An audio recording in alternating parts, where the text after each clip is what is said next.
राजवर्धनने आज 3 एकदम crucial wickets घेतले आहेत आणि ॲज अ मदर तुमचे इमोशन्स कसे आहेत सध्या? Feeling so good. मला नेहमीच प्राऊड वाटतो त्याचा हां. आणि आजच्या क्रुशियल विकेट घेतल्यामुळे त्याचे मॅच जिंकायला निश्चित मदत होईल.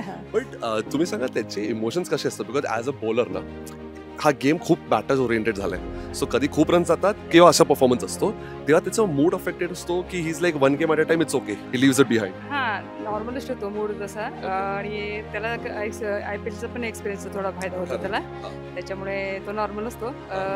मेडिटेशनवर भर दे असं मी त्याला नेहमी सांगते. अच्छा, ऐकतो का तो? ऐकतो. नाही, मेडिटेशन तर करतोच तो. आणि प्लस थोडीशी देवावर पण श्रद्धा आहे. हां, त्याच्यामुळे ते दोन्ही गोष्टी त्याला पॉझिटिव्ह राहतात. आणि तुमच्याशी काही सुपरस्टिशन्स आहेत की कुठे असंच बसतात किंवा एक सर्टन तुम्ही असे मोस्टली नाही आहेत काही. एक दोन म्हणजे कसं की मी जर त्याला वाटतं की येलो ड्रेस वगैरे घातला, येलो कलरवर त्याचं जरा हे आहे Okay. फेवरेट आहे. तर तो घातला तर त्याला अजून चान्स त्याचा परफॉर्म चांगला होईल अजून. आणि अडाणी एमपीएलने जी ऑपॉर्च्युनिटी दिली जो प्लॅटफॉर्म दिलाय यंगस्टर्सना त्यांचा टॅलेंट शोकेस करायला त्यावर त्यांचा कसे बेनिफिट्स होतात पुढे जाऊन? प्लॅटफॉर्म निश्चितच चांगला आहे त्याचा आणि त्याच्यामध्ये परफॉर्मन्स प्लस एक्सपिरियन्स त्याला मिळेल त्याच्यामधून आणि अजून त्याला चांगलं करता येईल पुढे जाऊन. आणि आय पी एलचा पण त्याला आहे एक्सपिरियन्स आणि डोमेस्टिक मॅचेस पण चांगले करतोय तो. त्याच्यामुळे सगळ्याचाच नक्की फायदा होईल त्याला.